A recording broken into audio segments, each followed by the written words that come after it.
আমাদের এত রক্তদানের কথা ভুলে গিয়ে, আমাদের এত স্বপ্নের কথা ভুলে গিয়ে কিভাবে আমরা এই ছোট ছোট স্বার্থ আর বিভাজন দিয়ে বিভাজিত হয়ে যাচ্ছি। হাসনাত আর আমার নাকি 10 কোটি টাকা নিয়ে মারামারি চলছে, এরপরে মারামারি হওয়ার পর হাসনাত নাকি কত লাখ টাকা নিয়ে দৌড়ে পালিয়ে গেল, আমার বাসায় 2 কোটি টাকা পাওয়া গেল।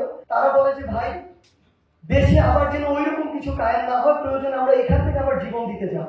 আমাদের দেখা হবে হয় রাজপথের সংগ্রামে অথবা বিজয়। 200 জনকে আসামি করা হয়, এর মধ্যে যারা একদম নিরপরাধ তাদেরকে ফোন দিয়ে বলা হয় এখান থেকে নাম কাটবো, 5 লাখ টাকা নিয়ে আসে। সিন্ডিকেটটি না ভেঙে এক হাত থেকে আরেক হাতে গিয়েছে। পূর্বে যে হাতটি ছিল ওই হাতটিও এখনো 20% 30% ভাগ পায়। ভবিষ্যতে যারা ফ্যাসিস্ট হতে চায় তারা কিন্তু এই বাংলায় এত সহজে আসার সুযোগটি পাবে না।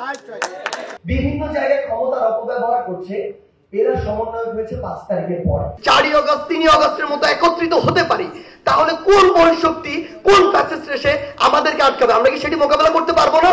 আমরা যদি চ্যালেঞ্জগুলো দেখি, আমার জায়গা থেকে, ছোট্ট চিন্তা ভাবনার জায়গা থেকে, বিগত বছরগুলোতে যে চ্যালেঞ্জটি সবচেয়ে বেশি মনে হয়েছে সেটি হচ্ছে আমাদের সবচেয়ে বড় চ্যালেঞ্জ হচ্ছে আমাদের নীরবতা।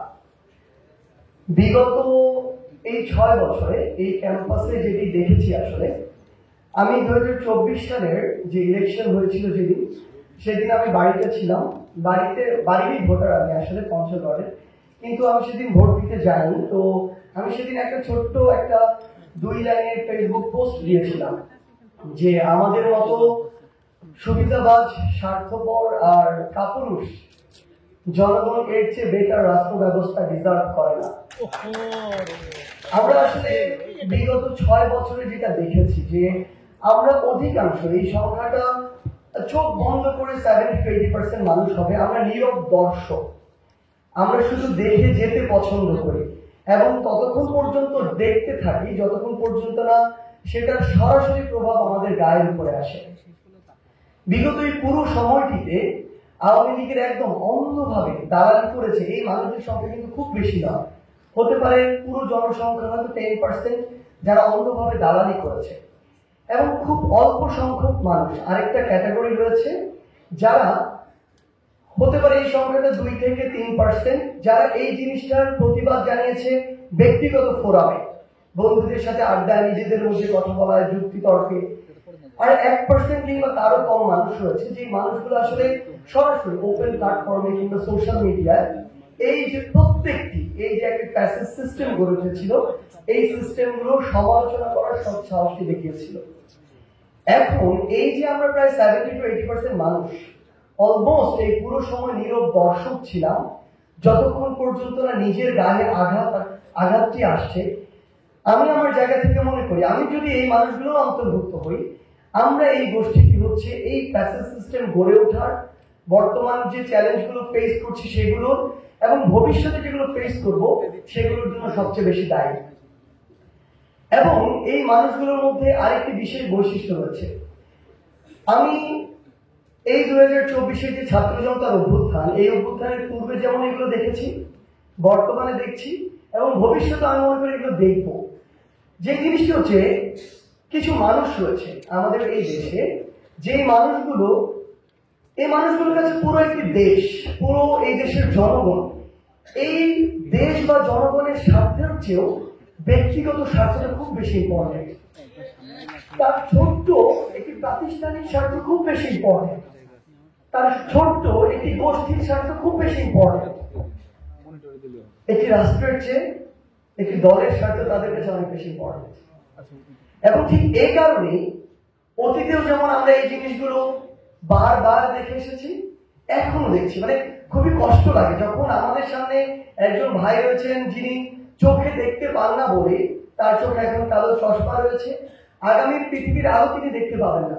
আমরা যখন হসপিটালগুলোতে যাই, হাত নেই মানুষের, আমার ভাইদের বোনদের পা নেই, 2 চোখ দিয়ে কোনোদিন পৃথিবী দেখবে না, এই মানুষগুলোর সামনে যখন আমরা যাই, তারা বলে যে ভাই দেশে আবার যেন ওইরকম কিছু কায়েম না হয়, প্রয়োজন আমরা এখান থেকে আবার জীবন দিতে যাব। তো এই যে এমন একটা স্পিরিট, এত রক্ত দেওয়া হলো, এরপর আপনি দেখেন, আপনি আপনার জেলায় খোঁজ দেন, এখনো মামলার ব্যবসা চলছে।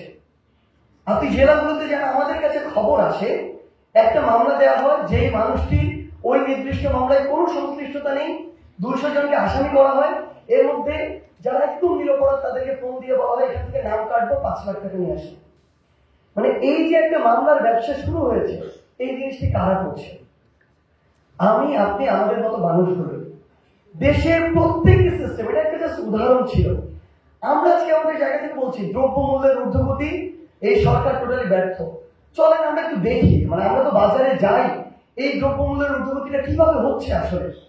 আমরা দেখি যে সবজিটা 30 থেকে 40 টাকায় ওই কৃষক তার বাড়ি থেকে বিক্রি করছে, আমার ঢাকা কাওরান বাজার থেকে সেটা 100 টাকা আমার খুচরা গ্রাহক পর্যায়ে আমার কিনতে হচ্ছে। এটা ভাড়া সহ সর্বোচ্চ আর অল্প কিছু টাকা অ্যাড হয়ে হয়তো এখানে 50 টাকা হতে পারে তার সার্বিক খরচ। কিন্তু এখানে এসে অন্তত 5টা হাত বদল হয় যে প্রত্যেকটা হাতকে যে পরিমাণে তাদেরকে চাঁদা দিতে হয় ওইটাই ওর জিনিসটার দামটি ডাবল বাড়িয়ে দেয়। তাহলে এই যে জিনিসগুলো করছে যারা এই 5টা স্টেক হোল্ডার, মানে কাইন্ড অফ নরপিশাচ যে গোষ্ঠীগুলো এই কাজগুলো করছে না কারা? আমার আপনার মতোই তো মানুষ। আপনি ওই জায়গাটিতে গিয়ে দেখবেন আমরা আমাদের জায়গা থেকে এখন যে জিনিসটা অবজার্ভ করছি যে বিগত 16 বছরে যে সিন্ডিকেট গুলোর কথা আমরা আমাদের জায়গা থেকে বলছিলাম যে প্রত্যেকটি জায়গায় সিন্ডিকেট গড়ে উঠেছে। তো এই যে এত বড় একটি ছাত্র জনতার অভ্যুত্থান, সেই সিন্ডিকেটটি যদি সেখানে ভেঙে যেত তাহলে তো এই জিনিসটি হতো না। কিন্তু সবচেয়ে বড় যে জিনিসটা হচ্ছে সিন্ডিকেটটি না ভেঙে এক হাত থেকে আরেক হাতে গিয়েছে। এবং আরেকটু ভিতরে যদি তাকান সেখানে দেখতে পাবেন পূর্বে যে হাতটি ছিল ওই হাতটিও এখনো 20% 30% ভাগ পায়। মানে তারাই ইন্টারনালি এই ডিলগুলো করে, আর আলটিমেটলি সাফারার হই আমার আপনার মতো সব মানুষগুলো। এখন সবচেয়ে বড় এখানে যে সমস্যাটি হচ্ছে ওই প্রত্যেকটি জায়গায় যারা রয়েছে তারা আমাদের মতো মানুষ। আমরা আমাদের জায়গা থেকে সরকার কিংবা যারা এখানে রয়েছে, মানে যারা এই নীতি নির্ধারক পর্যায়ে রয়েছে, তারা কেউ সাধু সন্ন্যাসী কেউই না, কেউ ফেরেশতারা, সবার অনেক পাপ রয়েছে, পাপের লিস্ট রয়েছে। বাট সমস্যাটা হচ্ছে আমরা না আমাদের প্রত্যেকের জায়গা থেকে প্রচন্ড সুবিধা পাচ্ছি, প্রচন্ড স্বার্থপর। আমরা এই দায়গুলো অন্যকে চাপিয়ে দিই। আমাকে একজন মানুষ এসে বলে সে নাকি কাজী হতে চায়, তার জন্য একটু সুপারিশ করে দিতে। আমাদেরকে এসে বলে কি উদ্ভট সুপারিশ তাদের। তারা প্রত্যেকটা মানুষ একটা জায়গা থেকে আরেকটা জায়গায় যেতে চায় যেটা তার চেয়ে বেটার জায়গা। তার মানে কি হবে? অবশ্যই ওই জায়গার যে মানুষটি ছিল তাকে তো আরেকটি জায়গায় সরাতে হবে কেউ যদি এই সুপারিশটি করে। তাহলে ওই মানুষটির যদি ওইরকম সুপারিশ করার কেউ না থাকে তাহলে অবশ্যই ওই মানুষটিকে যেখানে পাঠানো হবে সেটা যদি তার চেয়ে তুলনামূলক ওই জায়গা যে ওই মানুষটি যে জায়গায় ডিজার্ভ করতো তার চেয়ে তুলনামূলক খারাপ হয়, তাহলে তো ওই মানুষটির সাথে ইনজাস্টিস করা হচ্ছে। আমরা আমাদের জায়গা থেকে এই জিনিসটা চিন্তা করি না। আমরা শুধু চিন্তা করি যে আমি ওই ভালো জায়গাটা যেতে পারছি কিনা। মানে এই পুরো সময়ে আমাদের যে পথ চলা, বিভিন্ন জায়গায় দৌড়ানো, কার্যক্রম, রাজপথ, এগুলো সবচেয়ে বেশি বাধাগ্রস্ত হয়েছে এই মানুষগুলোর ব্যক্তিগত সুপারিশ দ্বারা। প্রত্যেক জায়গায় আপনি যেখানেই যান না কেন সকলেই এই জিনিসটি নিয়ে আসবে, তার এটি দরকার, এটি দরকার, এখানে প্রমোশন দরকার, এখানে ট্রান্সফার দরকার। সবার সমস্যাটাই মনে হয় এই মুহূর্তে বাংলাদেশ বাস্তবতার চেয়ে গুরুত্বপূর্ণ সমস্যা। তো এই জায়গা থেকে এই অল্প ছোট্ট এই সংগ্রামের সময় আমার জায়গা থেকে আমার যেটি মনে হয়েছে শেখ হাসিনা তো একটা ফ্যাসিস্ট রাষ্ট্র ব্যবস্থা তৈরি করেছে, কিন্তু এই ফ্যাসিস্ট রাষ্ট্র ব্যবস্থা কি অটোমেটিক চলেছে? অটোমেটিক চলে না। আমার আপনার মতো যে মানুষগুলো এই সিস্টেমে বসেছিলাম তাদের অধিকাংশর দ্বারা এই ফ্যাসিস্ট সিস্টেমটি পরিচালিত হয়েছে, এবং এই অধিকাংশ মানুষই নিজের জানায় কিংবা অজানায় প্রত্যক্ষ বা পরোক্ষভাবে সামান্য বা বৃহত্তম আকারে ফ্যাসিস্টে পরিণত হয়েছে। এবং সবচেয়ে বড় যে সমস্যাটি হচ্ছে এই মানুষগুলো নিজেদেরকে এখন সবচেয়ে বেশি যেটি মনে করে যে পৃথিবীর সবচেয়ে বৈষম্য তার সাথে হয়েছে এবং হচ্ছে, এবং তার পৃথিবীর সবচেয়ে ভালো জায়গাটিতে যাওয়া প্রয়োজন। এবং এই যে একটি নির্দিষ্ট অথরিটি রয়েছে, নির্দিষ্ট কিছু মানদণ্ড রয়েছে, তাকে ওই ধাপগুলো পার করার, এগুলো কেউ তার জায়গা থেকে বিন্দুমাত্র চিন্তা করে না।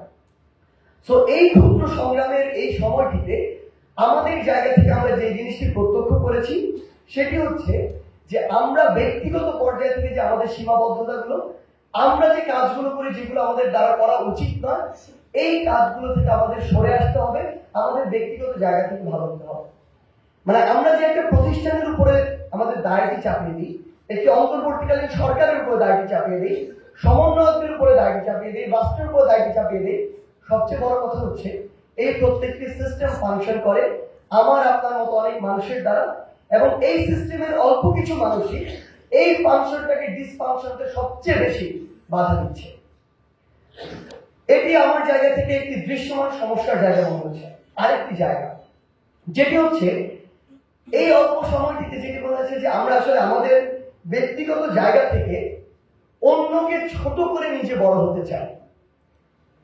আপনি প্রত্যেকটি আমরা যে সিস্টেমগুলো দেখছি, বিভিন্ন আলোচনা হচ্ছে, বিভিন্ন জায়গায় বিভিন্ন কিছু হচ্ছে, প্রত্যেকটা জায়গায় যেটি হচ্ছে যে একজন মানুষকে কতটা ছোট করে নিজে বড় হওয়া যায় সেই প্রতিযোগিতা চলছে, অথচ নিজে যে ভালো কিছু কাজ করে বড় হবো তার যে বিন্দুমাত্র চিন্তা, সেই চিন্তাটি আমাদের মাথায় কাজ করছে না। আমরা আমাদের ওই 5ই অগস্টের পূর্বের রাতেও দেখেছি হাসনাত আর আমার নাকি 10 কোটি টাকা নিয়ে মারামারি চলছে। এরপরে মারামারি হওয়ার পর হাসনাত নাকি কত লাখ টাকা নিয়ে দৌড়ে পালিয়ে গেল, আমার বাসায় 2 কোটি টাকা পাওয়া গেল। মানে এই যে অপচেষ্টাগুলো করা হয়েছে, এবং সবচেয়ে বড় কথা হচ্ছে এগুলো দেশের অধিকাংশ মানুষ তখনও ফ্যাক্ট চেক না করে বিশ্বাস করেছে। কারণ ওই ফ্যাক্ট চেক করার মতো তার যে, এটাই সত্যি কথা যে ওই চিন্তা ভাবনা কিংবা ওই যে সাপোর্ট বা ওই যে তার ইনস্ট্রুমেন্ট এগুলো তার কাছে নেই, এবং এখনো সেই একই কাজটি হচ্ছে। আজকে বিভিন্ন ভাবে এই যে তাদের বিভিন্ন সেল, প্রোপাগান্ডা সেলগুলো, তারা বিভিন্ন জায়গা থেকে এমন বিভিন্ন কাজ করছে যেগুলোকে আমরা একদম চিরন্তন সত্য মনে করে নিয়ে আমাদের এই যে কাজ পথ চলাটিকে বিভিন্ন দিকে নিয়ে যাচ্ছি। যেমন একটি ক্ষুদ্র জিনিস বলি, এই অভ্যুত্থানে সবচেয়ে গুরুত্বপূর্ণ আমার কাছে অন্যতম একটি শব্দ হচ্ছে সমন্বয়। আজকে এই শব্দটি নিয়ে অনেকের অনেক রকমের সমস্যার জায়গাগুলো কেন আমরাও সেটি জানি। ফ্যাক্ট হচ্ছে যে মানুষটি অ্যাকচুয়ালি জীবনটিকে বাজি রেখে বাবা মার কাছে বিদায় নিয়ে, এবং এটাই বাস্তবতা ছিল যে কোনো মুহূর্তে ওই অবৈধ, ওই অত্যাচারী সরকারের অবৈধ অস্ত্রগুলোর অবৈধ গুলি খেয়ে ওই মানুষটির মৃত্যু হতে পারত, এই রিস্ক নিয়ে যে নেমেছিল, আন্দোলনটি যে অর্গানাইজ করেছিল, যে মানুষটি নিজের চোখের সামনে নিজের ভাই বোনদেরকে হত্যা হতে দেখেছে, রক্ত ঝরতে দেখেছে, ওই মানুষটি যদি ওই আন্দোলনটি ওই নির্দিষ্ট জায়গায় সমন্বয় করে থাকে, সে কোনোদিন এই অভ্যুত্থানের পরে ওই নামটি অপব্যবহার করতে পারে না, ওই নামটিকে সামনে রেখে ক্ষমতার অপব্যবহার করতে পারে না। আমরা আমাদের জায়গা থেকে যখন জেলায় জেলায় গিয়েছি, তখন দেখেছি এই যে নতুন করে ভুয়া সমন্বয় বা এই শব্দটিকে ব্যবহার করে বিভিন্ন জায়গায় ক্ষমতার অপব্যবহার করছে, এরা সমন্বয় হয়েছে 5 তারিখের পরে। এখন এখানে সবচেয়ে বড় যে জিনিসটি, সেটি হচ্ছে এই 5 তারিখের পরে হওয়া এই যে গোষ্ঠীটি, যেটি গিরগিটির মতো এতদিন নীরব দর্শকের ভূমিকায় ছিল, পরবর্তীতে নতুন করে বুক ফুলিয়ে রাজপথে নেমেছে। এটি যেমন একটি সুবিধাবাজ গোষ্ঠী, এটি আবার ওই গোষ্ঠীরই অংশ যেই গোষ্ঠীটি এই পুরো 36 দিনের যে প্লট সিনেমা, সেটি নীরব দর্শকের ভূমিকায় দেখেছে। তারা এখন নিজেদেরকে বিশাল বড় করে জাহির করতে ব্যস্ত। এবং সবচেয়ে বড় যে জিনিসটা হচ্ছে, আমরা যখন ক্লিয়ারলি দেখতে পাচ্ছি এরা আলাদা, ওই মানুষগুলোকে, নির্দিষ্ট ওই মানুষগুলোকে ওই জায়গায় আমরা কথাটি না বলে, আমরা যে মানুষগুলোকে জীবনের মায়াকে এক পাশে রেখে, নিজের পরিবার থেকে শুরু করে ভবিষ্যৎ সবকিছু এক পাশে রেখে সামনে থেকে এই অভ্যুত্থানটি অর্গানাইজ করেছিল বা আন্দোলনের বিভিন্ন জায়গায় অর্গানাইজ করেছিল, আমরা তাদেরকে ছোট করার চেষ্টাটি করছি। এবং এই যে করা হচ্ছে, এটি কিন্তু প্ল্যান করে। কারণ আপনার যদি ওই বাংলা ব্লকের 24-এর ছাত্র জনতার অভ্যুত্থান সমন্বয়ক এই শব্দগুলো থেকে যায়, তাহলে যে ফ্যাসিস্টটি এই বিগত 16 বছর ধরে এই ফ্যাসিস্ট রেজিম তৈরি করেছিল, ভবিষ্যতে যারা ফ্যাসিস্ট হতে চায় তারা কিন্তু এই বাংলায় এত সহজে আসার সুযোগটি পাবে না। এই বাংলাদেশে এই শব্দগুলো তাকে তাড়িত করবে। ঠিক এই কারণেই ওই দেয়ালে যে লেখনগুলো রয়েছে, গ্রাফিতিগুলো রয়েছে, যেগুলো এই 24-এর অভ্যুত্থানে আমাদের মনের কথা রক্ত দিয়ে লেখা, সেই গ্রাফিতিগুলো মুছে ফেলা হচ্ছে, সেই লেখাগুলো মুছে ফেলা হচ্ছে। এই জায়গা থেকে আমাদের জায়গায় আরেকটু আমার মনে হয়েছে যে সাহসী হওয়া প্রয়োজন। মানে আমাদের জায়গায় আমাদের যারা বাবা মা ছিল, যারা বিভিন্ন জায়গায় অর্গানাইজ করেছেন, রাজপথে নেমেছেন, আপনারা যারা ছিলেন এই 24-এর অভ্যুত্থানের যোদ্ধা, এটাই সত্যি যে আমাদের বাবা মারা তো, পরিবারের মানুষ আমাদেরকে অনেক বেশি ভালোবাসে। কিন্তু আমরা যদি সাহস করে তখন রাস্তায় না নেমে আসতাম, এই অভ্যুত্থানটি কখনো সফল হতো না। ফ্রন্ট লাইনে যারা ছিল তারা ফ্রন্ট লাইনার হতে পেরেছে এই কারণে, কারণ তার পিছনের লাইনে অনেকেই ছিল। আবার ফ্রন্ট লাইনার যারা ছিল তারা যদি সাহস করে ওই ফ্রন্ট লাইনে না দাঁড়াতো, পরে যারা এসেছে তাদেরকে দেখে তাদেরও হয়তো ওইভাবে আশা হতো না। কিন্তু সবচেয়ে বড় কথা হচ্ছে, এই মানুষগুলো যারা এই রাস্তায় নেমেছিল এই পুরো সময়টিতে, তারা কিন্তু তাদের পরিবারের জায়গা থেকে হোক, আত্মীয় স্বজনের জায়গা থেকে হোক, এই মানুষগুলো কিন্তু বারবার আমার বাবা মা আমাকে বলেছে, কারণ খুব স্বাভাবিক কথা, আমি পরিবারের বড় সন্তান, আমার কাছে অনেক প্রত্যাশা, আমি আমার পরিবার থেকে প্রথম বিশ্ববিদ্যালয়ে পড়াশোনা করেছি, তারা প্রত্যাশাই করে খুব ভালো একটি চাকরি করব, সামাজিক তাদের মর্যাদা বৃদ্ধি পাবে, এরকম অনেক কিছু, সবার ব্যক্তিগত এরকম অনেক ঘটনা রয়েছে। আমরা আমাদের জায়গা থেকে বাধা পেয়েছি, অনেক বাধা পেয়েছি। এই বাধাটি অবভিয়াসলি পজিটিভ সাইড থেকে, তাদের ওই পজিটিভ অ্যাপ্রোচ থেকে, কিন্তু সবচেয়ে বড় কথা হচ্ছে সাহস করে এই বাধা উপেক্ষা করে আমরা যদি একসাথে রাজপথে না নামতাম, এই অভ্যুত্থান কিন্তু সংঘটিত হতো না। কিন্তু সবচেয়ে বড় যে জিনিসটি হচ্ছে, অভ্যুত্থান পরবর্তী এই সময়টিতে আবারও কেন জানি আমাদের ওই যে সাহসের যে স্ফুলিঙ্গটি উদ্গীরিত হয়েছিল, সেটি আবার ধীরে ধীরে দমে যাচ্ছে। আমরা কেন যেন এখন অন্য কোনো একটি গোষ্ঠীকে যদি কোনো একটি জায়গায় আবার একই সেম কাজগুলো ভিন্ন মর্গে করতে দেখি, আমরা কেন যেন কথা বলাটি কমিয়ে দিচ্ছি, ধীরে ধীরে চুপ হয়ে যাচ্ছি। সো এই জায়গা থেকে আমাদের যে সাহসটি, ওই যে 70 to 80% মানুষ যারা আমরা নীরব দর্শকের ভূমিকায় থাকি, আমাদের এই সাহসটি আরেকটু বাড়াতে হবে। আরেকটি জায়গা যেটি হচ্ছে যে আমরা আমাদের জায়গা থেকে শুনতে যেমন শোনাক, এটাই সত্যি যে খুব শর্ট জাজমেন্টাল, এবং এই শর্ট জাজমেন্টটা আমরা আমাদের জায়গা থেকে করে ফেলি। অভ্যুত্থান পরবর্তী এই সময়টিতে আমরা আমাদের জায়গায় এখনই বিভিন্ন বিভাজন শুরু করে দিয়েছি। এই বিভাজন হতে পারে রাজনৈতিক মতাদর্শের জায়গা থেকে, এই বিভাজন হইতে পারে ধর্মের জায়গা থেকে, এই বিভাজন হইতে পারে গোষ্ঠীগত জায়গা থেকে, প্রাতিষ্ঠানিক জায়গা থেকে। কিন্তু আমাদের না এই জিনিসটা মনে রাখা প্রয়োজন, 24-এর অভ্যুত্থানের পূর্ববর্তী 16 বছর ধরে বাংলাদেশের সকল রাজনৈতিক দলগুলো বিভিন্নভাবে বিভিন্ন প্রেক্ষাপটে, ইভেন এই 24-এর নির্বাচনের পূর্বে ওই অক্টোবরে আমরা দেখেছি বাংলাদেশের অন্যতম বড় রাজনৈতিক দল বিএনপি কিভাবে রাজপথে ফাইট করেছে। কিন্তু সবচেয়ে বড় কথা হচ্ছে, নির্দিষ্ট একটি কর্মসূচিতে সকল রাজনৈতিক দল, দেশের সকল ছাত্র নাগরিক একসাথে রাজপথে নামতে পারেনি। এককভাবে অনেকবার ফাইট করার চেষ্টা করা হয়েছে, কিন্তু ওই ফ্যাসিস্ট শক্তিকে দমন করা যায়নি।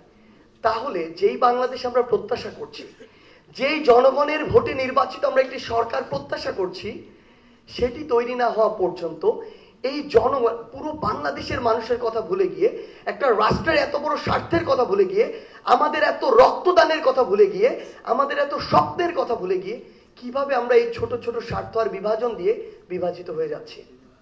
এবং এখনো আমরা আমাদের প্রত্যেকটা ইস্যু দেখি, আমরা চাই যে আমাদের ক্যাম্পাসগুলো থেকে লেজুর ভিত্তিক দলীয় ছাত্র রাজনীতি নিষিদ্ধ হোক। আমরা চাই কিনা?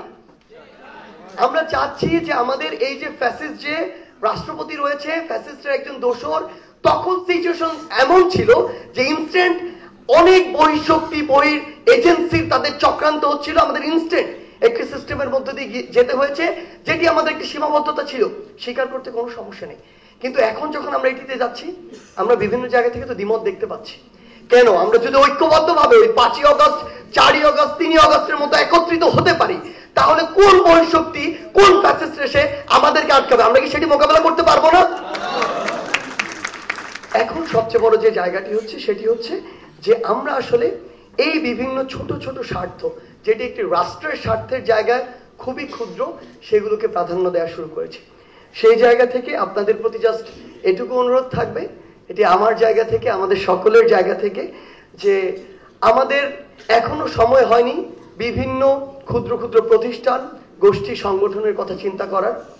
বাংলাদেশকে আমরা যে জায়গায় দেখতে চাই, সেই জায়গায় দেখার পূর্বে, জনগণের ভোটে নির্বাচিত একটি সরকার হওয়ার পূর্ব পর্যন্ত সকল এসব ক্ষুদ্র স্বার্থকে একপাশে রেখে এই বাংলাদেশের জন্য, এই মানচিত্রের জন্য, এই পতাকার জন্য আমাদের ঐক্যবদ্ধ থাকতে হবে। যে কোনো সময় লড়াইয়ে, সংগ্রামে আবার ঐক্যবদ্ধ হয়ে রাজপথে নামতে হবে। আমরা বিশ্বাস করি আমাদের দেখা হবে হয় রাজপথের সংগ্রামে অথবা বিজয়। ধন্যবাদ। সংবাদ, ফিচার ও অনুষ্ঠানের জন্য ভিজিট করুন সংবাদ প্রকাশের ওয়েবসাইট এবং যুক্ত থাকুন ফেসবুক পেজ ও ইউটিউব চ্যানেলের সঙ্গে।